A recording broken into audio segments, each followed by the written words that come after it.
লেবাননের সশস্ত্র সংগঠন হিজবুল্লাহর প্রধান হাসান নাসরুল্লাহকে হত্যার পর দেশটিতে বিমান হামলা চালিয়ে যাচ্ছে ইসরায়েল। রোববার সংগঠনটির বেশ কয়েকটি লক্ষ্যবস্তুতে বিমান হামলা চালানো হয়েছে। সোমবার লেবাননে স্থল অভিযান চালানোর প্রস্তুতি হিসেবে সীমান্তে সামরিক উপস্থিতিও বাড়াচ্ছে ইসরায়েল। এদিকে ইসরায়েলের ধারাবাহিক হামলার ঘটনায় ঘণ্টায় ঘণ্টায় অবনতি হচ্ছে বৈরুতের পরিস্থিতির। আতঙ্কিত সাধারণ মানুষ, প্রতিরোধের পাল্টা হুঁশিয়ারি হিজবুল্লাহর। বিস্তারিত ডেস্ক রিপোর্টে। লেবাননে ইসরায়েলের স্থল আগ্রাসন ভয়ঙ্কর আকার ধারণ করেছে। ইসরায়েলি আর্মি ভারী অস্ত্র নিয়ে স্থল সীমায় এগিয়ে আসছে।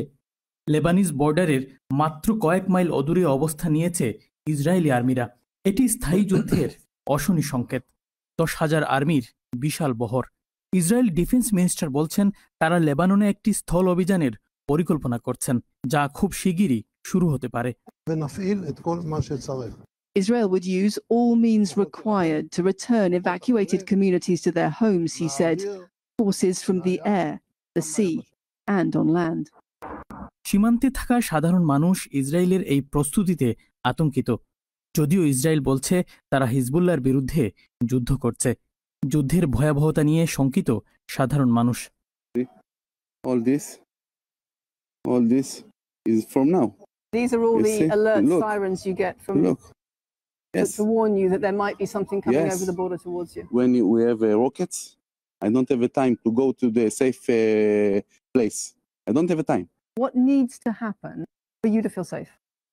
To kill all the terrorists and finish this situation. One year, every day, rockets. And the Americans said, don't. Come on. Every morning, boom. It's not life. Israeli বিমান হামলায় লেবাননের সশস্ত্র সংগঠন হিজবুল্লাহর প্রধান হাসান নাসরুল্লাহ নিহত হওয়ার পর লক্ষ্য অর্জনে ইসরায়েলি সেনাদের প্রশংসা করেছেন দেশটির প্রধানমন্ত্রী বেনিয়ামিন নেতানিয়াহু। একই সঙ্গে ইরানকে হুঁশিয়ারি দিয়ে বলেছেন এই অঞ্চলের যে কোনো জায়গায় হামলা চালানোর সক্ষমতা ইসরায়েলের রয়েছে। There is nowhere in the Middle East Israel cannot reach.